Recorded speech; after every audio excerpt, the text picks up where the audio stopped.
before this guide starts, I just want to make a point.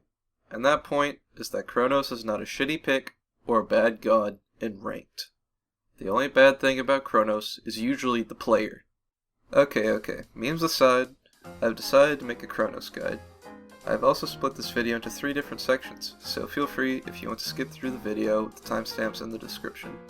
So without further ado, let's start the Chronos guide. Part 1. Abilities. Time Lord, or Chronos' passive, gives Chronos 5 power every 2 minutes. This stacks up to 25 times. This means that the most power that you can get out of this passive is 125 power at 50 minutes into the game. Time Rift, or Chronos' first ability, is a small circle on the ground that you can use up to 65 meters away. It has a 0.8 second delay when casting it, so be sure to predict ahead of time where the enemy is going, so this ability can hit. Accelerate, or Chronos' second ability, is a buff that when activated, Chronos gains increased movement speed and attack speed. This is the most complex part of his kit because it also incorporates the Wheel of Time. The Wheel of Time is a passive on Chronos' 2 that moves like a clock and gives a passive that is determined by which section of the clock the hand stops on. The hand stops based on when you activate your Accelerate. The first section of the Wheel of Time is a heal that gives you 1.5% of your max health per second. You mainly want to stop on this part when you want to gain health out of a fight or when you are running away. Overall, never stop on this part in an actual fight as there are more effective sections that give you better buffs for fighting scenarios. The second section of the Wheel of Time gives you a 100% mana refund on abilities cast. You mainly want to stop on this part when it is early game and you don't have much items giving you mana, or when you are really low on mana in a fight where you need to use other abilities. The third section of the Wheel of Time gives you 25% additional magical power. You mainly want to stop on this part when you either want to clear away faster or when you want to poke with your abilities. The fourth section of the Wheel of Time gives you 35% additional magical power to basic attacks. You mainly want to stop on this part when committing to a fight. Stop Time, or Chronos' third ability, is a large sphere that when cast goes 70 meters away. Any enemy that is hit by this ability has their movement speed and attack speed slowed into a stun, taking 1 tick of damage when they are initially hit and another tick whenever they are stunned. Rewind, or Chronos' fourth ability, is an ability that rewinds Chronos to where he was 8 seconds ago, giving him the amount of health and mana he had at that time. It also fully resets his cooldowns, regardless of what they were those 8 seconds ago. Be careful when casting this ability, because it has a 1 second delay before actually rewinding.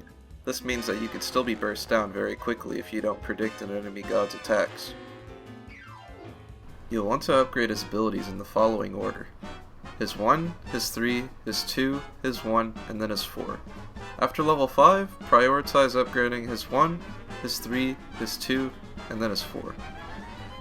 You upgrade his ultimate last because all it does is decrease the cooldown. Part 2. Builds.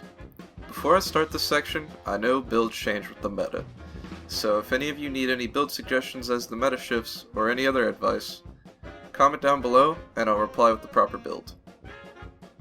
The starting build in Conquest is Mage's Blessing, Uncommon Staff, 1 health pot, and 2 mana pots. The full build in Conquest against a normal team is Warlock Staff, Shoes of the Magi, Bancroft's Talon, Demonic Grip, Rod of Tahuti, and Telekine's Ring. Against a healer team, switch out Rod of Tahuti for Divine Ruin. For relics, you normally want to get Beads and Aegis. Part 3. Tips and Tricks. The first small tip that I want to show is that if your enemy beads the second tick of damage on Chronos' 3, it completely removes all of the damage for that tick. As Chronos, you could also use your 1 and turn around while it's going off and it will still activate where you first placed it. This means that you can effectively poke and start moving back towards your tower sooner. This is the main combo that everyone should know when playing Chronos. First, you want to use his 2 in the 4th section of the Wheel of Time, then use his 3. While the enemy is stunned in the 3, auto twice and then finish with your 1. In later stages of the game and when you have more items, you could fit 3 autos in between his 3 and his 1 while the stun is still in effect. Also, know that the main point of the game you should be aiming for as Chronos is late game. This is because Chronos has some of the weakest early game in the game. but the trade-off is that he also has some of the best mid to late game in the game. So as Chronos, try to play as defensively as possible up until around level 12.